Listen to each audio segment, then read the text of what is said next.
Hi, this is David Gornoski, host of A Neighbor's Choice and Things Hidden podcast, as well as some of our other programs like Science and You with our chief science advisor, Dr. Yu, and our seed oil survival series that we continue to have great fun unpacking the truth of nutrition.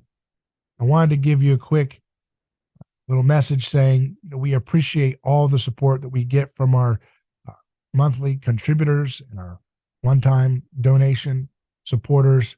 And we'd encourage all of you to go to our website, a neighborschoice.com, click on contribute, and make a monthly pledge today, whether it's $1, $5, 15, 20, 50, whatever you want to do. Doesn't matter. Just be a part of building this new media project that we've developed to empower and inform, to inspire, to kickstart a scientific renaissance, an anthropological breakthrough and reformation in the church. All these things are possible with your support right now. So make that commitment today and help us keep doing the productions that we have. Thank you.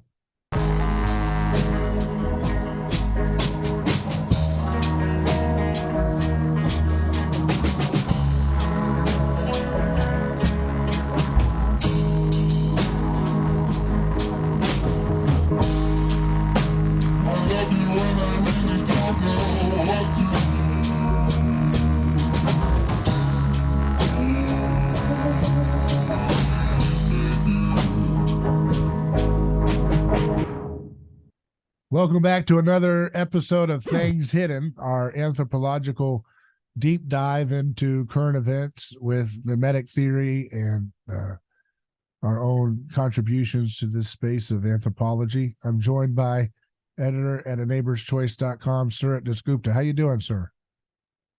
I'm doing fine. How are you doing? You're doing well. So let's pick up where we left off in our last discussion. And this concept I wanted to weave into kind of setting the frame of where we're at today is the notion of how the truth sets people free, right? So how the truth sets people free. This is something that has become almost a kind of, like a trope or idiom or something that has lost some of its power. It's used by a lot of folks. The truth will set you free. And it's kind of lost its real deep meaning, in my opinion.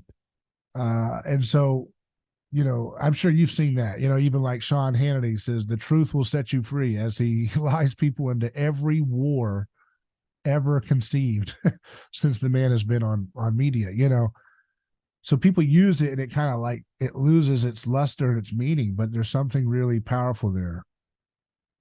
Yeah, it's one of those sayings that as it gets more popular in mainstream culture, it loses its luster, it loses its edge that Jesus that was associated with how Jesus originally said it. Right.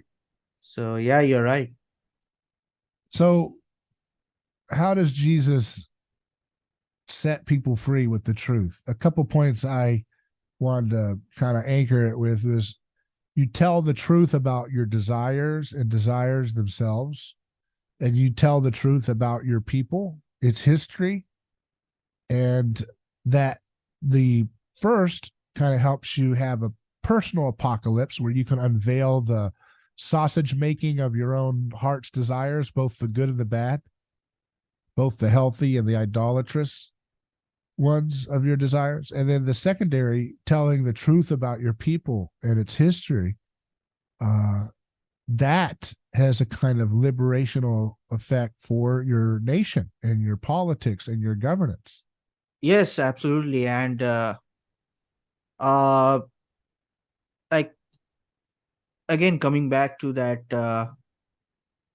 thing that you mentioned about saying losing its luster, is that like when we look at desire, for example, uh we like this individual romanticism that's often associated with desire, is that we make it out that desire is kind of uh like originating within our own individuality, Yeah. It's romanticizing individuals.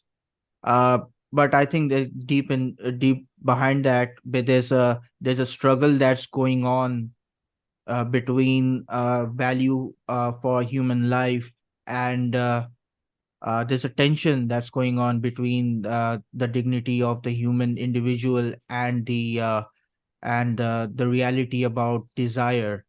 So I think we need to talk about this, is that uh, uh, telling the truth is not some kind of uh, wish fulfillment where you're following your own bliss kind of thing, and it's recognizing reality, as well as the reality behind the bitter reality behind things such as violence, for example.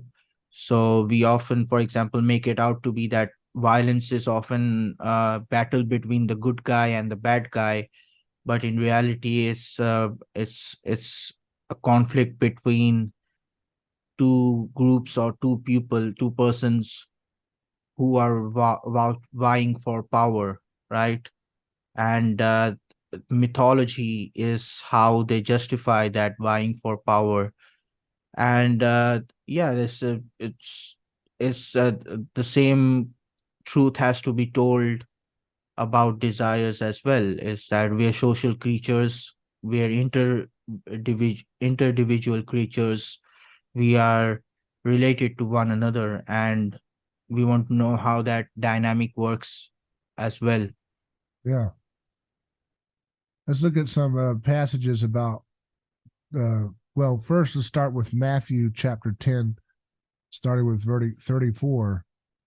He says, do not, this is Jesus speaking, do not think that I have come to bring peace to the earth. I have not come to bring peace, but a sword. For I have come to set a man against his father, and a daughter against her mother, and a daughter-in-law against her mother-in-law, and one's foes will be members of one's own household. Then you go on to some other uh, passages, Revelation chapter 2, verses 12, and to the angel of the church in Pergamum write the words of him who has the sharp two-edged sword. Another one, Revelation 1:16 says, in his right hand he held 7 stars, from his mouth came a sharp two-edged sword, and his face was like the sun shining in full strength.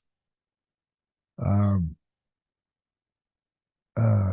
we got Ephesians 6:17, take the helmet of salvation, the sword of the Spirit, which is the word of God.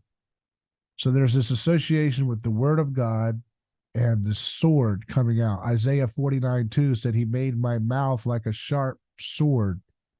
In the shadow of his hand, he hid me. He made me a polished arrow. In his quiver, he hid me away. So you see this kind of language throughout the story here.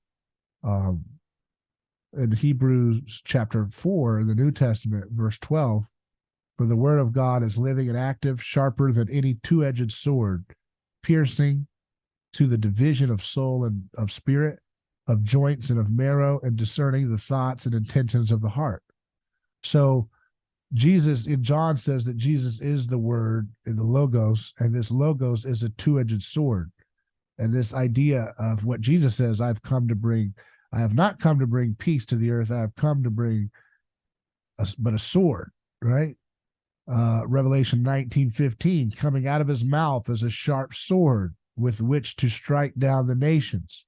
He will rule them with an iron scepter. That's a quote. That's a quote that he's making there in that text.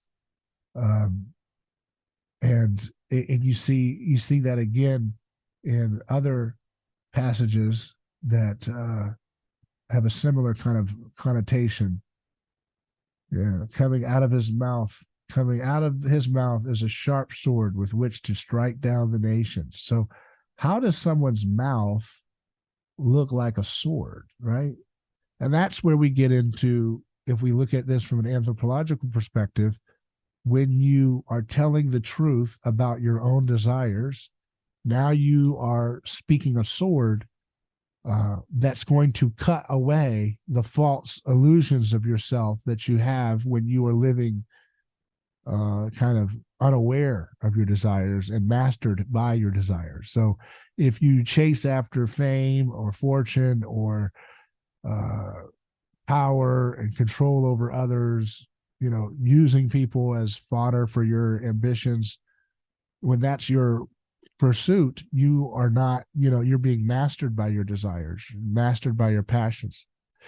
But when you speak the truth to yourself and to others about your desires and about what you really want, and you learn to kind of deconstruct those desires as mostly things that are given to us by those around us rather than something from our true heart. When that becomes your mouth, you are cutting through the lie of the romantic desires of individualism in our modern sense, or just the self and flesh in the older context that this is written in. In the same way, that same sword-like effect of the mouth opening up and cutting like a two-edged sword, bringing nations into submission, as the text says. It says to strike down the nations. This sharp sword comes out of his mouth. And it's like I said in Revelation 1:16, coming out of his mouth was a sharp double-edged sword. His face was like the sun shining in all its brilliance. This language of the truth setting us free has to require a sword. And that sword is to cut through the lie of desire on an individual and relational level, and also to cut through the lie of mythology that nations have used since the dawn of time and before to conceal their their weakness, to patch up their violence, to obfuscate the reality of what they're doing in order to maintain their power and to maintain their structure and meaning in the world. They have to kind of conceal and justify their violence. And they did so in the ancient times with mythology and rites and rituals and taboos. And then they had enforcement mechanisms for those things.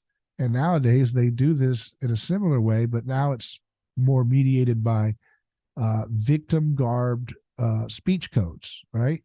And victim garbed narratives that justify ugly violence because of your victim status, right? So it's now Christ haunted mythology, which is much more deconstructed and much more kind of brought down to earth, not as transcendent and external to the persons being told to, adhere to these speech codes of wokeism or whatever.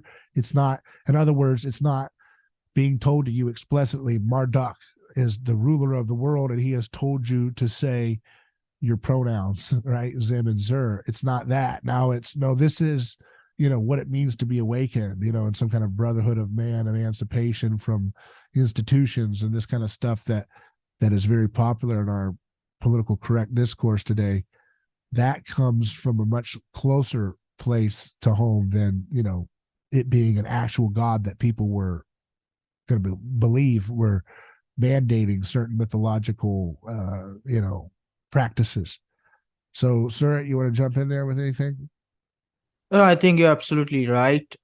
Because even the people who nowadays are wanting to go back to the pre-Christian way of civilization, the pagan way of civilization, they would still have to paint pagans as victims, as these noble savages who got uprooted by the armies of Christendom and so on. They'll have to appeal to that victim narrative. So that's a proof that our culture is most cultures are Christ haunted nowadays, and especially in media, right?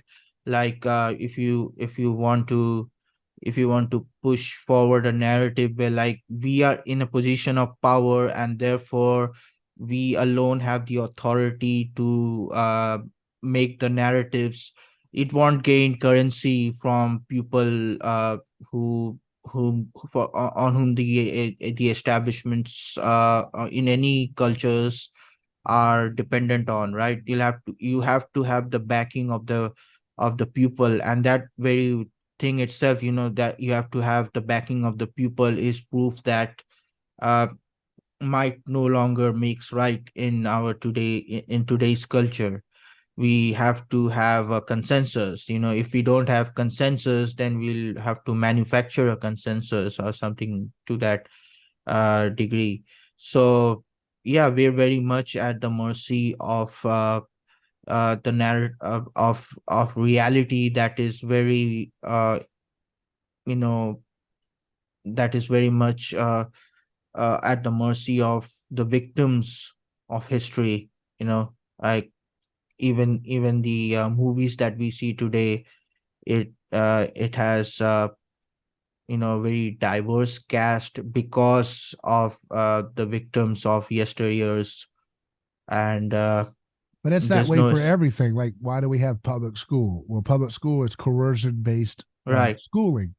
It's coercion based schooling, but they always dress the mythology of public schooling's necessity by saying this is how children are educated. If without this, they're not going to get education. Number two, they say, you saw this with the COVID shutdowns. Oh my goodness, all the kids that rely on public school to get their breakfast and lunch paid for by the government. My goodness. Now, if you shut down the schools, they're not going to get breakfast and lunch.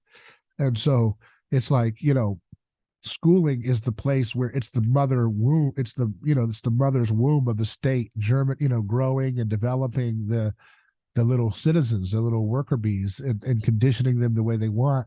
And so when you say, hey, but this is coercion, this is not a healthy foundation to build a flourishing of the mind from a learning and educational standpoint, they will just kind of try to shut that down by saying you're trying to starve little kids from getting their breakfast and lunch that they get when they're at school. Because in school, if you're qualified for low income, you can get your breakfast and your lunch paid for by the school system.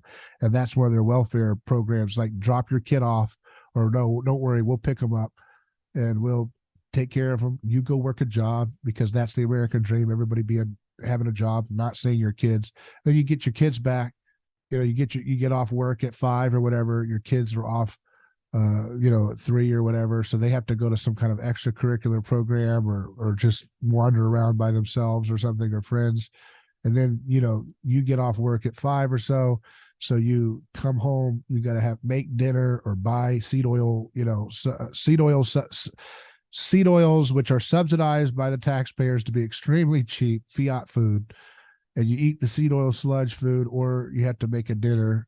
And that's usually whatever's quick to heat up and cook in the house is going to have seed oils in it. Like ready-made dinners are going to have loads of seed oils, which is going to contribute to mental retardation and your metabolic retardation, your mitochondria becoming retarded by lowering the energy. All of that is going to happen when you're eating that on a regular basis from a young age, which is what most Americans and the people around the world are doing. So you're getting all of that.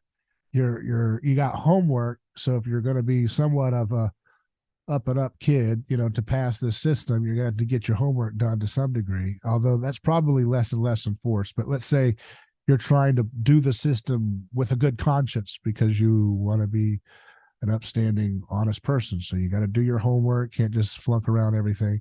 That's going to take an hour or two maybe to do all your homework. And then you got to go to bed, then you got TV.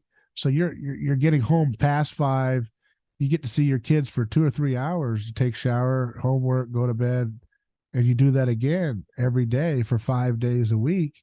And then on the weekends is your only time, usually, unless somebody else has got another job or something, or they're off with their friends. So you don't really see your kids a lot. It's government that's raising your kids, and they're building buildings for these schools that are designed just like prisons are. Conformity. We know the whole shtick. We've talked about it a lot in different times. But fundamentally, it's all sold to you as this is for helping the children. So that's the lie that sells the violence, that sells the destruction, that sells the dishonesty, the immorality, the abuse of children. In my opinion, the system is inherently abusive and oppressive to children's development. Doesn't mean that you can't get stars, educators, and star outliers. That's always going to happen when you have a diverse patchwork of different communities and teachers and everybody around the country. But the system structurally is based on coercion and conformity, and therefore it's based on a lie, and therefore it's fundamentally rotten. And yet they have to sell you 24/7 on the mythology of public schooling in order to keep it going. But we know that when people are given a choice to have school choice, to have their tax dollars, go to homeschooling or private schooling, it's overwhelmingly supportive. It's supported like huge numbers across partisan lines. And so, again, it takes massive mythological reinforcement to maintain the tyranny of the system. And that's why, just to go back, when Jesus says the truth will set you free, I've come like a sword that will cut through institutions like public schooling. As far removed as that seems from what he's dealing with, it's all the same structural challenge to monopolies of coercion that rely on mythological kind of narratives reinforced all the time to maintain their gimmick. And the moment Christ comes into the world, his mouth, his truth, and the reading of the text of what happens to him in the gospel is that logos, that media event that is haunting and infecting and corroding tyranny wherever it goes. Well, the notion that every single person on this earth has a right to education did not exist in ancient societies. So when people say like this was an university that was found in ancient India, or this was an university that was found in this culture, well, there's no sufficient proof that that university was widely accessible to every It's for the class of elites. Yeah. society. It's for the elites, and it was typically for grooming future rulers, as it Yeah. was also doing much less so in medieval times, but definitely there. It's only now that we have this notion that education is like it's one of fundamental human right? Like if you have a girl, the girl has a right to get educated in a public institution. So it seems to me that we have to a large extent figured out, realized that every human being is valuable, every human life is valuable, but we seem to have not got that same realization when it comes to the use of force, when it comes to the use of Yeah. coercion.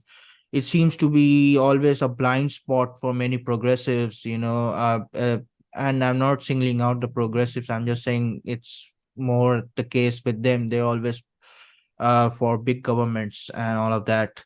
So I need to realize that the dynamics of power is also a part, is something also that has to be deconstructed. And that's like the Pandora's box. Like everybody approaches that aspect of society like it's the Pandora's box. That once you touch it, there's no going back.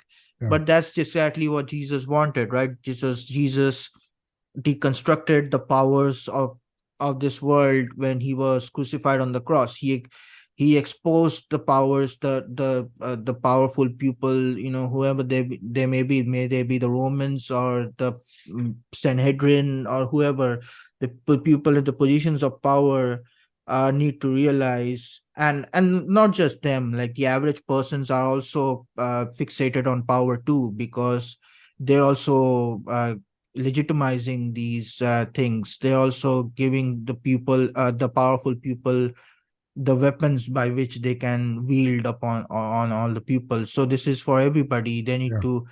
Uh, they need to take Jesus's expose of world powers seriously, and once they do, they will they will be set free in Yeah. one way. Yeah. So that's when he says, I've come to bring a sword, he also says when, his announcement of his birth is peace on earth. So there is a peace. And he says later on in the Garden of Gethsemane, he talks about, I want to have unity but not as the world understands it. Right. So there is a place, of course, with Christ for unity and peace. But in order to get there, it's going to unfortunately go through a lot of upheaval and discord and sword like experiences as things are cut apart, because he's not going to, his story has a kind of instant contagious and a kind of subversive effect on cultures that encounter it. And I think that's one of the reasons why cultures like China and so forth are very, very sensitive to the government. Their government's very sensitive to allowing things like Christianity to be widespread. Ancient, not ancient, but older Japan also had the same thing, right? Where it's like, Right. they want this Christianity getting out of control because they saw it as a mechanism for Western powers to undermine the native congeniality in the glue, right? Because if Jesus is a sword that cuts through mythic frameworks that are binding people together, and you let something like Christianity around, it's going to work our way at that glue and make it less sticky, make your culture less sticky, which means things are going to get dysfunctional for those who benefit the system as it is. And so that's what it means to say the truth will set you free, and the truth shall set you as an individual free from your desires and passions enslaving you and mastering you. And then it will also at the same time set societies free from being burdened by ridiculous tyranny and coercion, not only because those things are wrong in and of themselves, but because a society built on tyranny and scapegoating is relatively at a disadvantage culturally to a society that's more aware of its practices in that area, right? Yeah, it reminds me of that powerful scene in the movie Silence, where the missionary is having a debate with uh, the inquisitor of the shogunate at that time, and the shogunate was the inquisitor was making the case, and very, very rightly so, making the case that this foreign influence, that this Christianity is going to disrupt our old way of living. And that's why Jesus says his word is like a sword.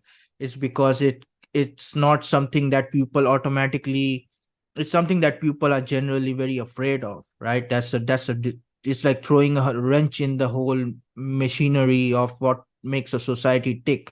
Yeah. So that's a really interesting debate, is that whether the pagans have a case that would you prefer order, or would you prefer a disruption of the whole system, and then a crisis that gives rise to another new order, Yeah. order of Jesus Christ.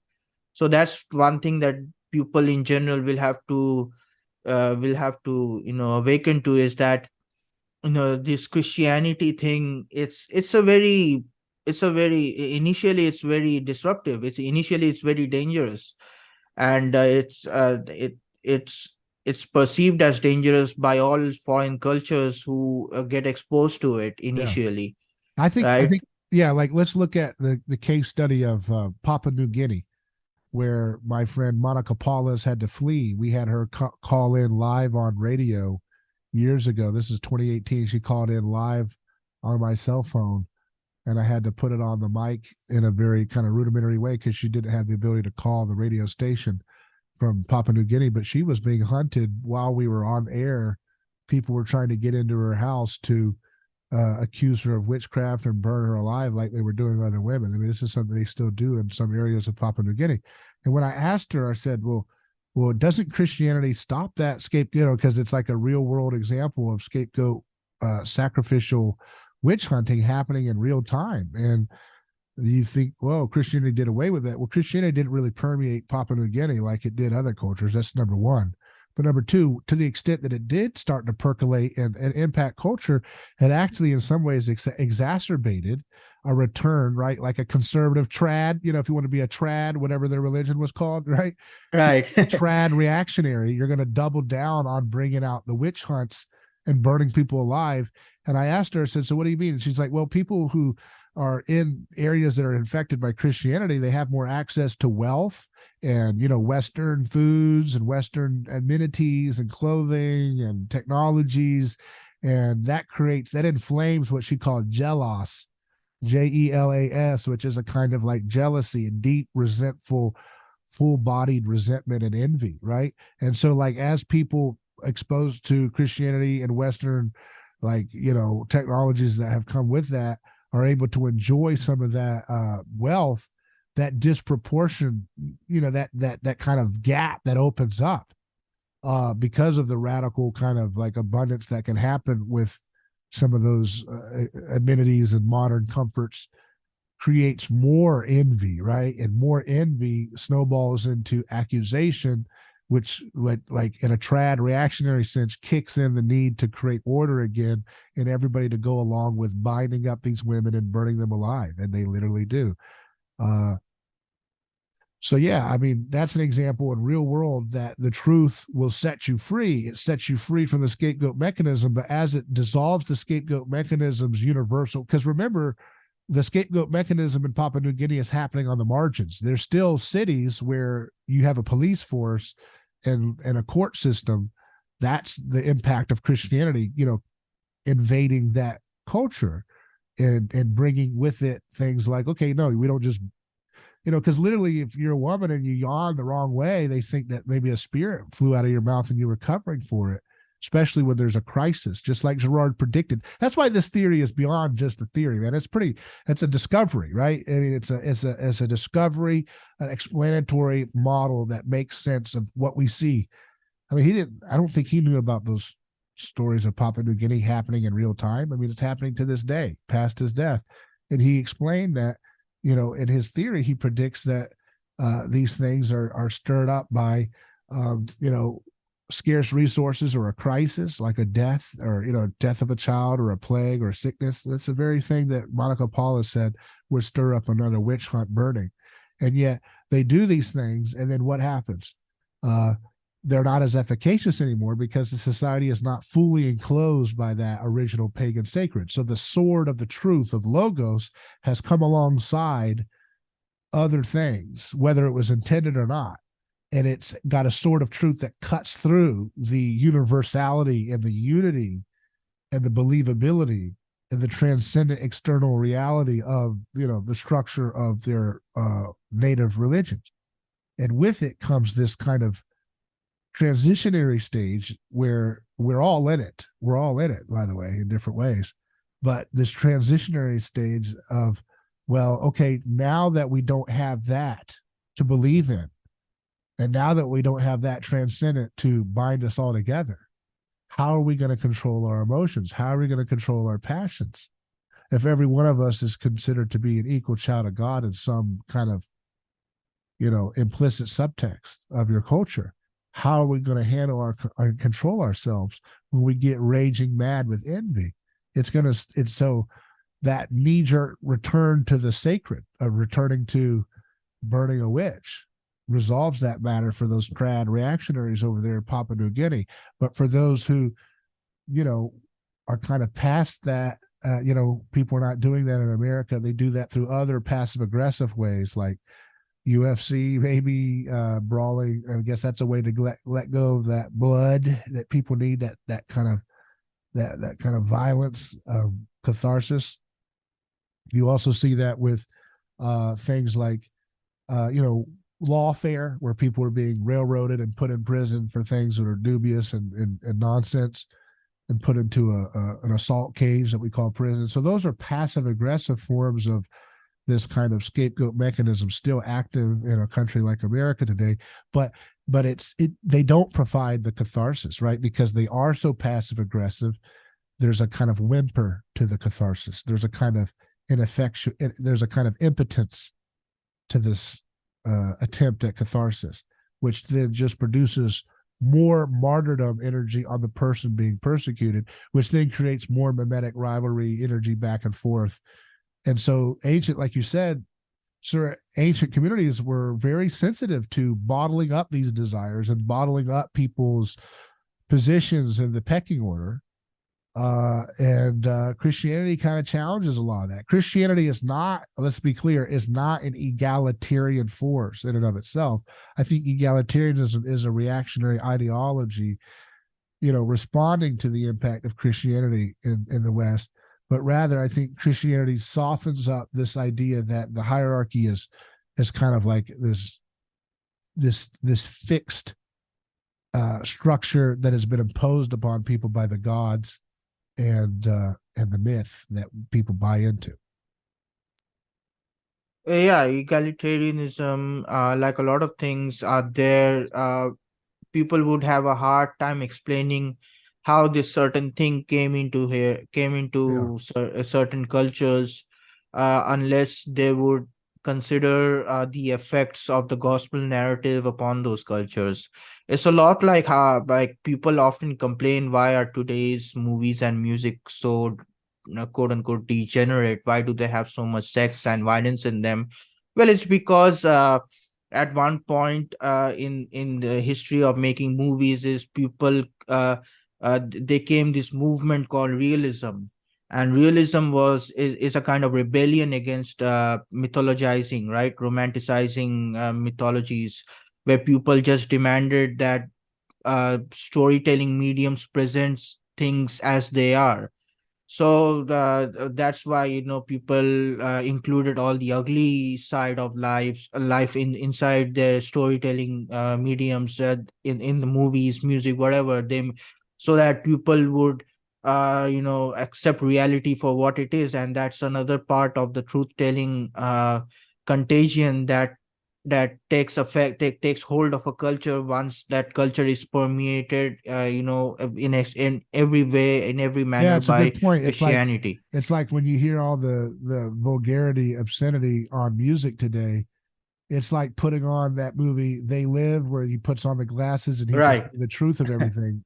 Well, the gospels are like a universal lens that's being placed on us that allows us to hear the reality, so that we turn on the radio in a gospel haunted nation, and the truth of the subtext of music that was much more winked at in the past is now revealed. So in some sense, that's an effect of that, is it not? I mean, it doesn't mean that that's good or that's the fault of the gospel, but rather that the gospel has a truth telling ability. It has a way of, just like what's happening now, where you have this stagecraft of Trump's got all these indictments, and now of course the establishment's trying to cover their tail by indicting Hunter Biden to kind of make it look like they're fair and partial. I mean, they're fair and impartial. We all know that they have made a big effort to make Trump's movement out to be the next, Osama bin Laden, Al Qaeda gimmick to raise billions and billions of dollars and to create mythological monsters out of. We all get it. It's too big of a fish for them to eat. It's just too big when you have 100 million people sympathetic to the values expressed and a lot of the adjacent ideas of that anti-establishment sentiment there. So they have to, always pivot to some other gimmick, and so that's what we're always getting. But going to the matter of like Trump and Hunter, I mean, the fact that the world's biggest empire the world has ever known, the sitting president's son has actually got indictments happening, and the fact that the former president is being indicted by the sitting president, this is something that shows that the stagecraft of politics is really coming undone because of the penetrating power of the double-edged sword of the truth of the gospel. Because in a well-oiled, sacrificially efficient machine, when mythology of the nation is nicely maintained and preserved, you don't have to stoop to such brazen things like arresting your opponent. And you don't have to see your own son get these token charges that would have been cleanly taken care of. I mean, there's a reason why Bill Clinton was hanging out with criminal cartel syndicates like Jeffrey Epstein's and others. These things were all like a club, right? And the fact that they have to let some of their own in this club come out with actual indictments, again, whether it's all just theater and nobody serves time or not, like in that sense. The fact that that has to be part of the storyline. I'm playing both sides of that, right? Because there's the super conspiracy people say, oh no, they're all going to get off.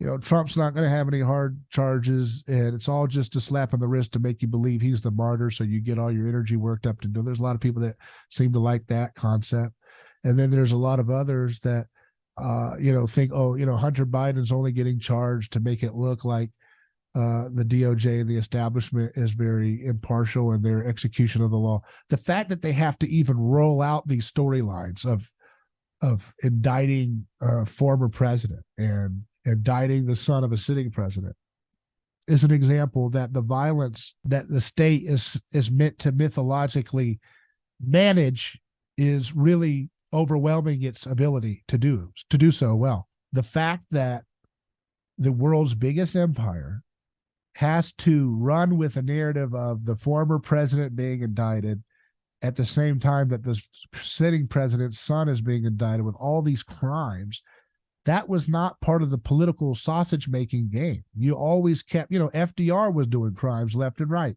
and his family was, and his friends were, Woodrow Wilson. These were all criminal thugs. It's only when the narrative is way out of control because it's not being believed in anymore. The penetrating truth, the double-edged sword truth of the gospel is breaking down. Psychological operations is the modern term. It's just mythology in the mimetic anthropological term. That they're breaking down in terms of their believability, in terms of their buy-in, in terms of their managing of people's, hopes and dreams and values.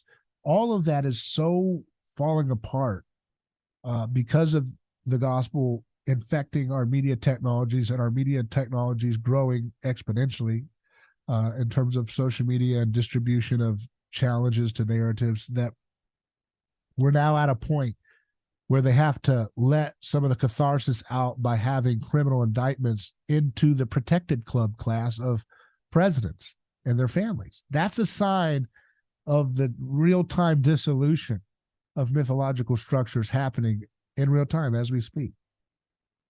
Well, I mean,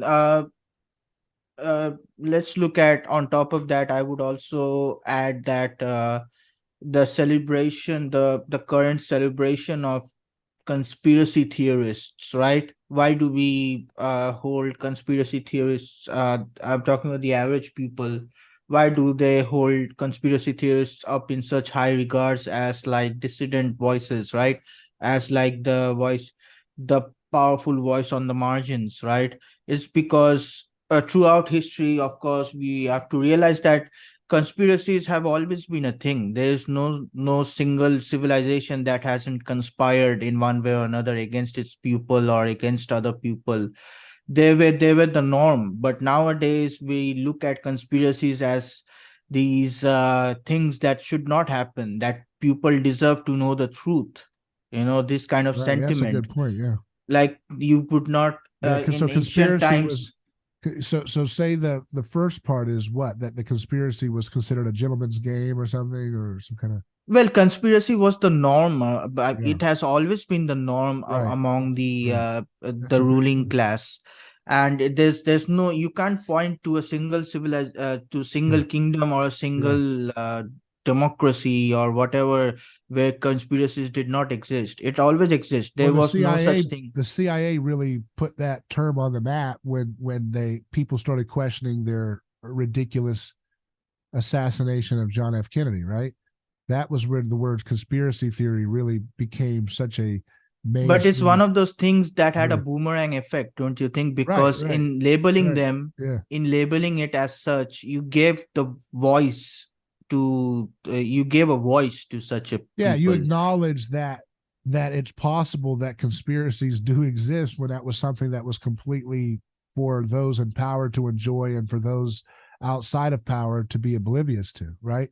So the moment you, as the establishment, say, no, that's nonsense, sir, that's conspiracy theory, is the moment you birth this, like you said, the possibility that folks in power conspire against the interest of the people, which, we take that for granted today, but for much of human history, I mean, obviously, I'm not going to try to make some kind of, cartoonish view of history that the average Roman peasant didn't have grievance against his government rulers. But I mean, they just weren't, the average peasant, from what I understand, was not probably very concerned with what certain senators were doing to conspire to do this war or that war. That was just Right. far out of their realm of consideration. They were concerned with keeping heat in their home and having food and, not getting sick from a disease, right? Yes, and like I said, it's always been the norm. It's always been there, but it's not acceptable any longer. I mean, regarding the term conspiracy theory, they recently, it was so, like, you could see the powers that be struggling with their narration control, because they kind of recognized recently that the term conspiracy theory is no longer effective. So they had to course correct to it being a disinformation agent or something like Yeah, that, yeah, to make it so, because the term disinformation makes it appear as this person is intentionally spreading lies. yeah, So you could see, like, they realize that people are more concerned about truth rather than being labeled as conspiracy theorists or whatever, yeah, because today's culture is really that much yeah, sensitive to it. Generally preoccupied with not preoccupied, but concerned with what the truth is, right? yeah. They want to know what the truth is, so that's automatically going to Well, be there's automatically going to be a demand for transparency as well when yeah. you're And let me speak on the Malay thing for a little bit. He just Malay or whatever. Javier Malay just took the uh, Argent Argentinian presidency. He just did his inauguration speech and everything, and I thought it was interesting. I was reading some news reports that are saying he's backtracking already on, he was really against the Paris Climate Accords, which is a globalist thing, and they're saying he's backtracking and signaling that he's going to go along with it. And again, so you don't know how much of this is media spin versus what's really going on. But if it's true, if these things are true, and they're saying, the media is saying that establishment corporate fake news media is saying that he's already backing down from wanting to shutter the central bank of Argentina, and he's already, he hugged the Ukrainian president Zelensky in a show of solidarity, when everybody who, if you truly understand, if he's he builds himself as an anarcho-capitalist, and it's like anybody who's a true anarcho-capitalist, I would have a hard time understanding how they could be such a mark for statism that they would buy into the legitimacy of the Ukraine-Russia war from the globalist perspective. You got to be pretty dumb and pretty much of a statist if that's the case. So, having said all of that, the fact that they have to run an anarcho-capitalist for a country as big as Argentina to keep their, if he turns out to be a globalist, sellout like a lot of people said, it's not that hard of a bet to say anybody who wins the presidency anywhere in the world right now is going to be a sellout. Okay, politics is that. Politics is the art of that. The politics is the art of performance art, right? And that's what it is. And there's a lot of psychopaths with a lot of leverage and power and violence to make sure that that game goes their way. So the fact, though, that they have to incur the narrative risk of allowing a pretty articulate anarcho-capitalist as a character to assume the role of presidency in a country as significant as Argentina, again, shows the penetrative power of the gospel, and it's setting us free from tyranny.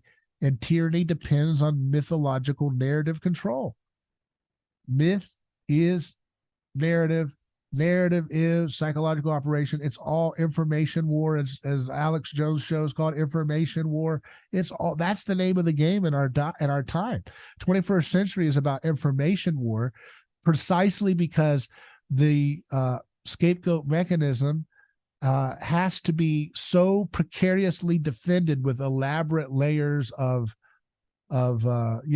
operations meant to condition people's minds and interests in certain ways, and it's so tenuous because so many of these narratives unravel over and over again. And because of the internet, people have an infinite memory to go back in history and find out about the BS around Vietnam, or the BS around, this getting into World War One, or the BS around why FDR knew that there was these planes coming from Japan and he did nothing. He made sure all the best fleet of the Navy was now all parked in the spot that he got intel that there was going to be an attack on.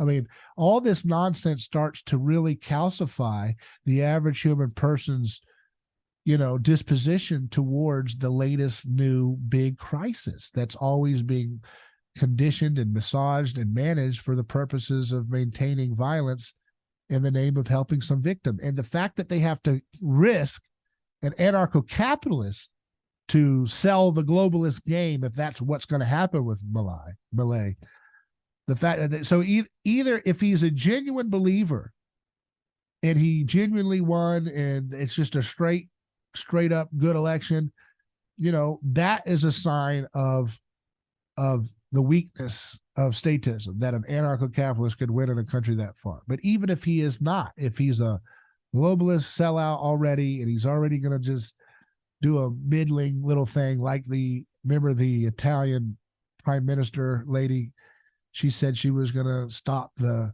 pillaging of their country with the open immigration, and she's just gone along with it. So if he turns out to be just another one of that, the fact though that they had to run an anarcho-capitalist who's quoting Lysander Spooner, to me, it shows that they're running out of kind of novel gimmicks to hide their violence under. Does that make sense? That they have to smuggle tyranny into more and more elaborate guises that are really kind of dangerous for their gimmick of, because whether you want to say, and let me say this, whether you want to say that like libertarianism as a philosophy is so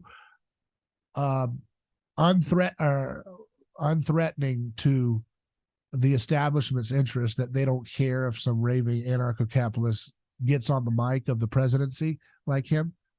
If you want to make that argument, it's still the case that there are points that some of the libertarian anarchist philosophers that he's quoted, there are points that they make that he has given a voice to, which are extremely devastating for a population to become wise to. Does that make sense? When he's explaining, for example, let me say it this way: when he's explaining the Cantillon, or is it the Cantillon effect, that where when you print money with a central bank, and then it loses its purchasing power by the time it hits the average Joe's hands of that new money. The people who were connected to government, the corporatists, the cronies, they get all the money when it doesn't lose its value yet. And then the little guy gets the money when it's caused prices to increase, right? So it's a distribution of wealth from the poor to the rich. He makes that point. He's made that point, right? And you can say all day long, whether you're a critic of libertarianism or not, that is a true point. That is true, and that is at the very heart of power establishments, including America, and how they run their game. And the fact that, if you want to say he was an American establishment patsy, the fact that they have to run an anarcho-capitalist who's teaching people about the Cantillon effect on national television with great fervor and passion that really people resonate with, that's a true description that they don't want the masses to know. I guarantee you, they don't want people to know that, because that explains their digital credit system, how that'll work too. So it ruins the whole thing. It's revealing the truth of tyranny at a very precise level, which they don't want their populations keen on. So the fact that they would have to run and smuggle their globalism through an anarcho-capitalist guy, whether he's legit or he's just a total sellout, either way, the effect it shows is that their tyranny is on the run around the world and playing its old game because of the effects of the gospel technology. It does ruin the whole thing, doesn't it? Because while it can be debatable that a guy like Millet going back to some of the statist policies might besmirch the name of libertarianism, it definitely does make it impossible for future candidates to run on a platform where they can say, like, we're going to make healthcare for, we're going to make Medicare for all, we're going to print endless money to support this and Right, this disadvantageous group or right, whatever. It right. makes it impossible because by then the people will already have moved past that. It's simply people will It's have moved past that those talking points, you and know. it's showing their tail, as we say. You're Yeah, showing you're it's showing like the your Nikki tail on Haley live thing. television, right? It's like the Nikki Haley thing, right? I mean, it's like the one of the things that's What thing? so What did she revelative. do? Well, like Nikki Haley is kind of like a throwback to the Bush era Mm. conservatism, right? Neocons, as people say. So, like, why do people favor someone like Vivek Ramaswamy and even a Ron DeSantis, uh, instead of Nikki Haley? Well, it's because nobody, not the average American, does not believe in foreign wars anymore. It does, they So, simply do not want to. This like sick and tired of it. It's like, yeah, oh no, it's the same old thing again. Like, what's this? It's making yourself look like the butt of jokes, yeah, if you're going to run on a yeah. platform like that. Yeah, and And the only thing stopping Vivek from being more popular is two things. I'll tell you from his standpoint, right? One, and I haven't watched too much of it, but I'll say this from what I've seen. One, the obvious one is if he's the only guy running who's been very protective and supportive of Trump all the way through, and the only right, one who's tried to emulate Trump's style of calling names and taking personal shots at people's looks and stuff. So he's a total imitator of Trump. So you know the way the primary voter is going to look at it is like, okay, you're nice, but yeah, why would we want you when we can get the real thing, Trump, right? You know what I mean? So it's like anybody who likes what Vivek's saying sees him as like, well, I really like you, but there's no way I'm voting for the uh, the impersonator of Elvis over Elvis, right? I'll take Elvis any day right, versus the right, impersonator, even though you're very, very nice impersonator and you've done a great job defending Elvis. Thank you very much. We're not voting for you. Number two, for him as a truth teller going forward, and he'll have a great, he's made his money in whatever pharmaceuticals or whatever he did. But the number two reason why his truth telling is not as effective as it could be is because his he still has he's traded one BS language, politicianese, for tech broese, right? So he still comes off like a salesman from a tech bro startup, and people that doesn't really connect with most Americans. You know what I mean? right, So the average person in Iowa, especially when voters tend to lean older, right? They're not very excited about some tech bros because there's a slickness and there's a facade about business language salesman people, right? They have their own little facade that's not as irritating as mhm, politicians are, right? Politicians are like the worst. When you're watching a debate, you hear the politicians do their little stupid lines, and then you hear Vivek say, Christy, why don't you go have an ice meal and get off the stage? It still sounds fake. It's just not as fake as the politician fake. It's a little less fake, but it's not so compelling and like, oh wow, it's because it's just like layers and layers of of salesmanship and showmanship. And so Vivek's truth telling is a breath of fresh air in contrast to Nikki Haley and those types canned ancient lying BS talking points. But it's still, I'm just saying he could go so much further if he wasn't doing his whole, and it's just that's where he came from in business. That's his salesman shtick. Hello, I'm here. I'm a businessman. I got you. I got a product for you. It comes off like that, right? And so one of the things that Trump was able to do is that he transcends. Trump does not talk like a tech bro guy who's here to tell you about his TED Talks. Okay. We all know that, right? Trump talks like a guy from another era, right? From a whole different era, and someone who knows how to talk from a young age to men working in construction. And when you can connect with people who work in construction for a living, risking their lives, getting up in the middle of high structures, working with unions and doing backbreaking work. And if you know how to resonate with them at a young age, then you know how to resonate with anybody. The sky is the limit for someone who can, what made Trump a successful or makes him successful is he knows how to recline at table with the billionaire class because he's done it all his life, but he also knows how to recline and have a hot dog with the construction workers to get them to believe that he's a guy worth putting out their best effort for. And so that's something that you lack if you don't have that real world, connection. And you also have to have the it factor of talent and charisma like Trump has.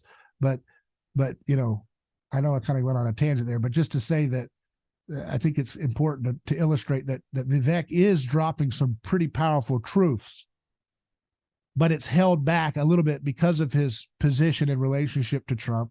And number two, his still, kind of Silicon Valley style tech bro kind of salesman executive guy that comes on CNBC, that still has its own kind of BS energy that, though not as bad as politician ease, is still a little bit inauthentic in my opinion.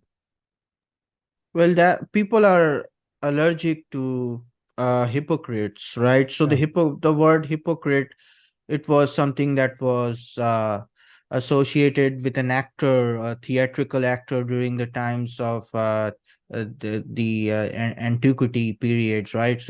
So Jesus made that, gave a negative connotation to that word, and that word has such been throughout culture. It has gained like increasingly negative Yeah. connotations, and the reason why is related to the truth telling, the realism that movie makers are nowadays going for, is because they want to make their work less hypocritical than it was. So people, there's also people are allergic to hypocrites is because they don't inwardly, they have a sense of rebellion against the facade, like that you Yeah. described in the political theater. They don't want people selling them stuff anymore. They want the absolute truth, and whether that truth is bitter or cold or whatever, they want people to say it like it is. So the like when Vivek was talking about, you're right, he did, and that was why he was successful in that debate, is because he was dropping a lot of truth bombs, which media was allergic to, mainstream media, like the replacement theory and all of that. He was talking about these things that you're not allowed to say, and people have a high level of respect for people who are able to drop the mic, like Yeah. they're saying Yeah. these days. So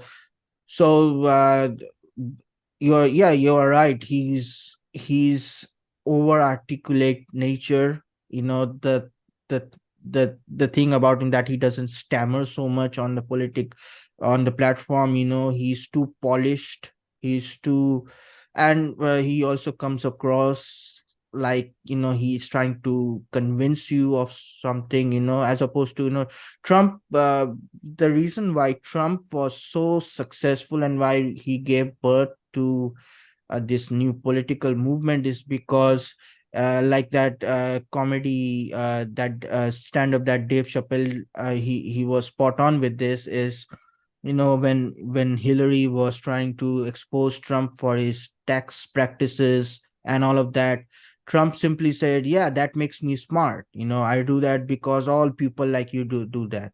If you want to, you could have changed these taxation loopholes or whatever for the rich. You could have changed all of this by simply changing the laws, but you did not, because you yourself use it, and people liked him for his honesty. Yeah. People don't care if Trump, he was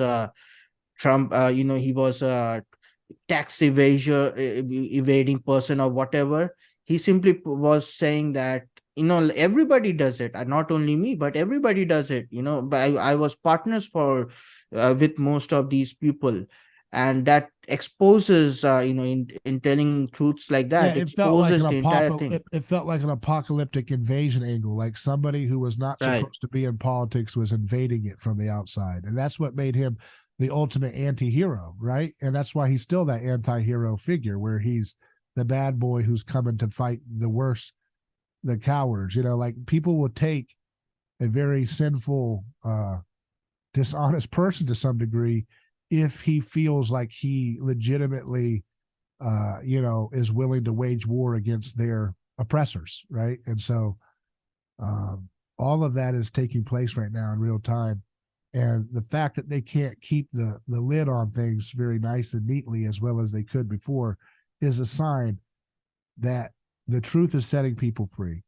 As I've said before, in World War One, or let's just say the rise of Leninism, it took what? How many decades before the world fully started waking up to how wicked communism was in terms of the average Joe saying, you know what, this is nonsense. This is evil.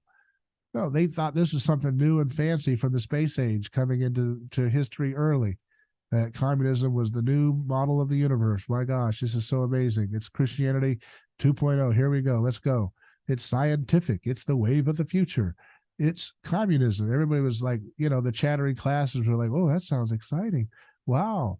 And it took a long time for people to realize how evil and violent and destructive and heinous its tyrannical policies really were. So the truth did come out, but it came out actually a lot faster, the truth about communism, based on its implementation by force until its destruction, in terms of its public disavowal. That took a few years, but it was a lot faster than, say, how long did it take for people to realize the wicked practices of crucifixions by the Roman Empire? How long did it take people to realize that Persia had some gruesome practices? It took a few thousand years, right? You know what I mean? So like the tyranny expiration date in terms of being able to control the mythic sense-making narrative of its designs for people is much shorter now than it was in previous histories because of the accelerating effect of the gospel technology's ability to penetrate the narratives with truth, reveal the sausage making of what's really going on behind these, grand promises of ideologies, and then give people an opportunity to make a choice whether to, live by that lie or to resist it in some way. And hopefully the resistance will be nonviolent because that's the truth of the gospel fulfilled in its totality, to take up our cross rather than to put somebody else on the cross and revenge of them putting us on the cross, right?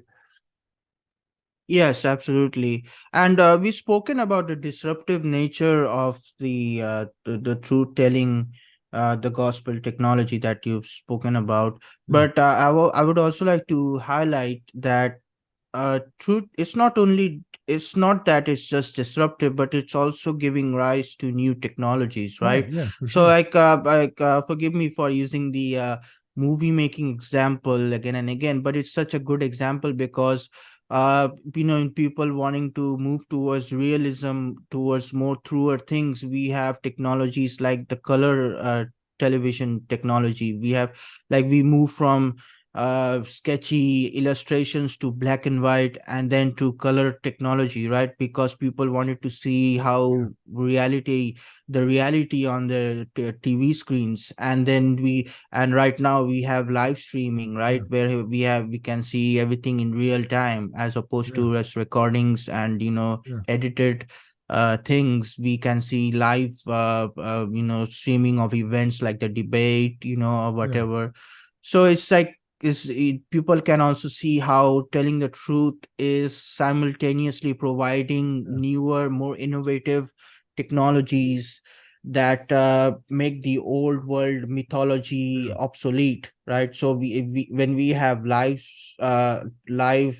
telecast, live broadcasting, mythology becomes a thing of the past because it no longer exists. You can't mythologize something that is happening real time in front of you, where you can judge for yourself what's Oh, you happening. can, but it's a lot. It doesn't hold as well. You can. uh, well, I Yeah. mean, Yeah, you certainly there's certainly some perception, but it's much more Just go look at difficult than. Syria, what happened with that, or every other conflict. Oh, this is happening to those people caused by these people.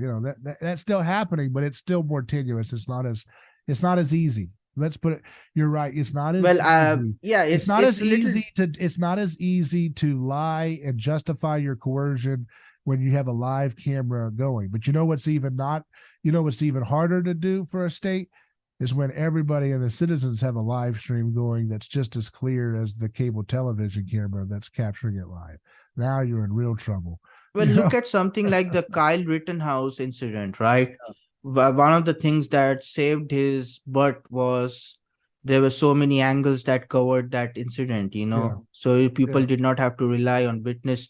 But you're right. I mean, you're absolutely right. It's not that it completely, you know, erases But our myth making tendencies, but yeah, it totally it depends. makes Like it I said, harder.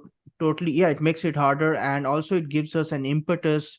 It gives us an it provides an animating factor for why more technologies are needed that would eliminate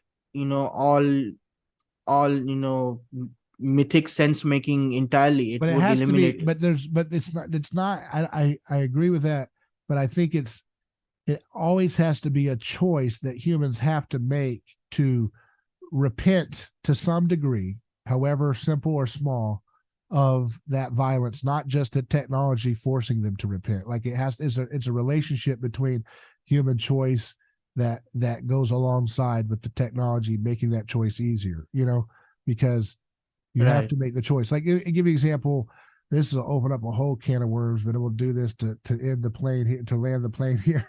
But like the George Floyd thing, right? Like this police officer, had this horrible situation, putting his knee on the back of him. Now I had on, former detective John Beza, who recreated the hold and looked at all the documentation. That's what he does for a living as a professional. He's very, very, strong critic of militarization of police and strong hand police tactics. He's very critical of it, but he recreated it himself and did other things, exactly the amount of time and everything. And he said that hold was not what caused the death. And he nailed it, because that's what a lot of the other scientific, medical examination suggested too. But what happened there, in my opinion, was that I think, and see, I have a nuanced opinion. I don't think he should, what the public sees is he's saying he can't breathe, get off of his, they want the officer to be a good neighbor in a Christian standard there, right? This is the powerful thing. Maybe I'll write an article about this. The ecstatic truth of that moment that the conservatives kind of miss, well, they do miss a lot in some ways, is that in the officer not getting up, the conservatives say that was the protocol. He was following protocol, and that's correct, right? But from the gospel standpoint, from the Good Samaritan standpoint, which is haunting our culture, including the liberals and the moderates and everybody else, when you see that video, even Rush Limbaugh reacted and recoiled against it. And, when you see the video of someone saying, I can't breathe, help, and mama, and then they want to pick apart everything. He was talking to mama, who was his girlfriend or whatever, who was there. It wasn't his mama that he was asking for. They want, the conservatives want to pick apart the facts, right? Because they don't care about feelings, they say, a lot of them. But that's not truth. Truth is, okay, it's haunted by the gospel. If someone, can you stop doing your job quite as harshly for a second, or is that going to get you killed? But see, the Good Samaritan is, I will help my neighbor even if it gets me killed. You get it? That's the gospel, right? I'm sorry, trad Cath, trad ortho, trad Baptist, trad Nietzschean, trad whatever you want. I don't care, man. You guys talk a big game all you want, but you're not king. Jesus is. Sorry. So we're going to have to play by his framework. And what does he say is a good neighbor? A good neighbor is one who goes to his enemy into the point of risking sure death. Because oftentimes I've been in that area on the road to Jericho, It's a very sketchy area. It's a very mountainous. A lot of bandits were hanging around those times, and that was a common tactic to put someone out on the side of the road, to say, "Hey, what's going on over here? There's something going on." And you stop for a second, you're going to get mugged, you're going to get beat up, you get killed, maybe. So the gentleman who stops and saves the man who's of his rival tribe, who thinks of him as an animal, he's risking his life to make sure this man who is a rival, who's supposed to hate his guts and spit on his face, he's making sure that guy is taken care of at the point of risking his life. So I think that the culture, the dominant victim haunted culture that we're in, that the conservatives are always reacting like the kids in the backseat of the car, because they don't understand the anthropology of the gospel as we're talking about. So they have no clue what, how to deal with these things as it's happening. The conservatives say, no, he was a criminal, he did all those other things. The Christian Samaritan position is you go and you let go. If you're on his knee, if your knee's on his back or whatever, and the guy is saying it, can you show a little bit of something? Is that too risky for your life? And I guess they could say a million times, well, if he does it there, then he'll have to do that for all of his arrests, and then he'll lose his life, and he needs to protect his life, and not, that's his children deserve that. You can make that argument, but I'm not saying make it a standard practice. I'm saying the Good Samaritan is in the moment. If someone is saying, is there any way we can de-escalate this just a bit, even though the protocol is he's doing what the protocol is there anywhere I can go against protocol for just a second, just to kind of make sure maybe there's a way we can get him medical attention faster? If he had done that, if that camera had shown him put his, get off when he says, and find some other way, look how much different our culture would be right now. If that was what went viral, a police officer showing compassion. But nevertheless, what happened? And so I think that comes into, I think that's George Floyd's story indicts the state because of its use of kind of these one size fits all escalatory tactics. I've had on the guys from the Detroit Threat Management System, and I've had on, John Beza, Detective John Beza, and other police officers who have shown that there's a whole new way. Not a new way, it's the right way of doing de-escalatory police tactics that actually work and actually get violent criminals off the streets more effectively than what they're doing today. But that was a moment where statist, one-size-fits-all protocols that kind of see all humans as less than human in that moment of that operative procedure, that should have been indicted. But of course, the state master narrative folks, as they are, flipped it as this man is representative of white people trying to kill black people, and they just mercilessly kill him. Even the attorney general there in Minnesota said, who was a far leftist, Keith Ellison, he said he's a far leftist guy, and he said that we didn't find any evidence of racial motivation on behalf of Officer Setnick, in his actions. And there was a Chinese guy there too, and others too. So, there wasn't a racial, it doesn't seem to be that there was a racial incentive, but it was rather what police had been trained to do in our statist policing system across the board. Screaming at people because of I'm not saying all police are doing this, but I'm saying that's a prominent feature of people's experiences, especially if you're not powerful, in a lot of places in America. And so the government, of course, is not going to use it as some kind of philosophical reawakening of how we can do better policing. It goes to, oh no, this is a racial grievance narrative that we're going to use to divide the people further, right? And to separate people from uniting based on common values. So that's an example of how technology, the media, the camera, the lens is capturing something, and there's a lot of mixed things there. The conservatives just do the reactionary thing and say, well, he did violence before, so he's a thug. He's not a saint.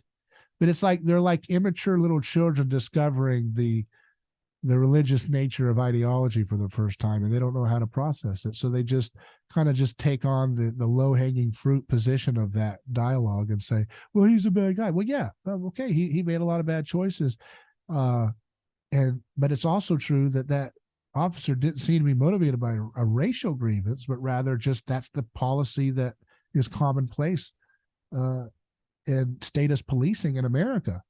And the answer is, when my friend who, had 4 back-to-back life sentences for his work in moving marijuana, he got a pardon at the end with Trump, Craig Cecil, but he wasn't black, he got 4 life sentences. If he was, if that was racially motivated, I don't know how that happened, because he was a white person, right?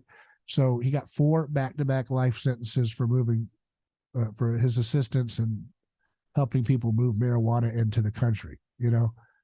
Hunter Biden and Joe got cocaine all over the White House. There's no sentence for that, but there's a sentence for 4 back-to-back life sentences for a guy who's white, and he's treated worse than terrorists and rapists and murderers who got out of prison way sooner than he did. Thank God he got a pardon from Trump, but there's a lot of people like that, and so the system grinds you down. And I think what I think it has to do with is a lot of the conservative pundits tend to be people who come from wealthier backgrounds or elitist enclaves, so they don't understand that working class people like Craig Cecil and other people like that, white, black, whatever, they get ground down to a pulp by this inhumane system.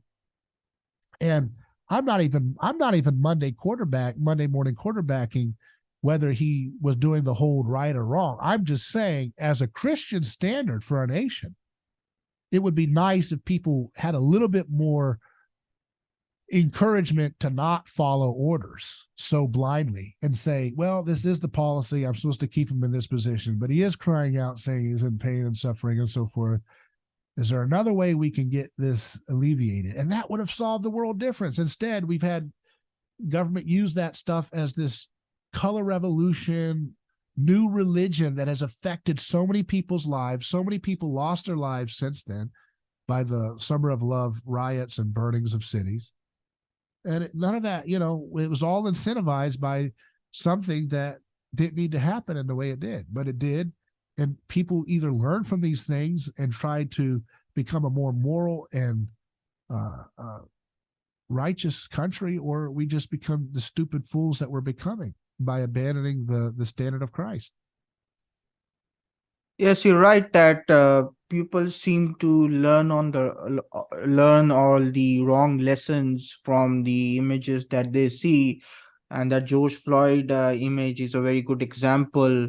Uh, so the reason why they continue making mistakes is because, like I said, the beginning of this conversation, they refuse to apply deconstruction to the violence ways that we run society. Like people talk about police brutality and give it a kind of race narrative spin to it. But during the pandemic times, just nearby with the place where I lived, I saw policemen, just turning over the food vendor stalls of old ladies, who were just trying to sell tomatoes or fruits or anything, Now, sir, that was internalized white supremacy they were acting out. Don't you Yeah. didn't you read your third wave critical theory textbook at your school? That's And they did. internalized white supremacy. Well, if that's the case, then brown policemen here do much more aggressive acts on a much frequent level than American policemen, and brown people do it to other brown people. They use batons to beat senseless, old women, weak people, malnourished people who simply just violate the curfews and just find themselves out of homes or, at the wrong time. But Dave But Chappelle then, saw that, he would say that's white supremacy, right? Is that what he was saying? yo boy. Dave You Chappelle know was that. clear. He knows, he was the conscience of the nation. I'm just Well, this is why I would like people it's not just in America, but people in all countries think that certain sins are only Yeah. restricted to certain Yeah. races or certain cultures, which is very, very strange for a people who seem to be most, But that, but what, proclaim themselves. but what you're saying right now is a product of the gospel. The idea that there's a universal moral code that we should abide by. Right. That's a Christian assumption you just made, right? The idea that there's a universal fall, right? That the sins particular to my nation are not the end all be all of how I process the world, right? Like, to have the capacity to look outside of your nation would destroy wokeism completely. Wokeism and leftism and all these multiculturalisms are the most Western chauvinistic, ethnocentric bigotries you could ever conceive of. The most historically ignorant and culturally disregarding of other cultures you could ever conceive of is that ideology, because they do just that. They don't look at, wait a second, these are not unique sins on America's people here or there or whatever, that this is a human condition issue, and that's why we want to make sure that state power is not having this tyrannical involvement in our lives, and its corporate oligarchs don't have that kind of power either, because human beings are sinful and they're given to take advantage of power differences in a way that is very violent and oppressive when given the opportunity. So don't give them that, right? But in order to get there, the truth has to continually permeate these myths. Like, and it's one of those things where a lot of these folks that on the rationalist side of the Enlightenment, like libertarians, they think, well, we just got to get people to like come to the rational senses that the state is wrong. And it's not how it's going to happen. It will happen by human beings emotionally evolving away from lies and believing in violence and mythological violence. The idea that, oh yeah, we're going to war because there's a bad boys and they're really bad. Like, once humans get past that, and we don't have to worry about the humans around the world. We just need to focus on the humans in our human heart, and those around us. Once we can learn to get past that, and that's not a rational learning, that's a spiritual and emotional awareness. That's when you have the opportunity for humans to say, well, I guess since we're not doing wars for our energy system anymore, what else can we do for energy? Oh, okay. How about nuclear energy? Let's try that, or, I guess since we're not relying on these insane oligarchs with creepy, horrible experiments with beagles and human skin on top of beagles' tails, like Fauci, we're not going to rely on FDA and NIH and these kind of things to tell us what medicine is. I guess we'll have to figure out what's actually proper nutrition. Wow. What makes me feel good? What makes me flourish with my health when I eat it? And like going back to basics like that will open up a whole opportunity for tremendous healing and progress. So that's an exciting thing to look forward to. But it starts, I think, with people being more conscientious of what that process looks like and how the gospel sets people free. Amen. And the high priest of the way Jesus Christ makes all other priesthoods irrelevant is we no longer have to depend on myth makers. We depend on the truth teller, and the ultimate truth teller is Jesus. Right. Very good. So email us hello@aneighborschoice.com. That's hello@aneighborschoice.com. I'm David Gornoski. Godspeed.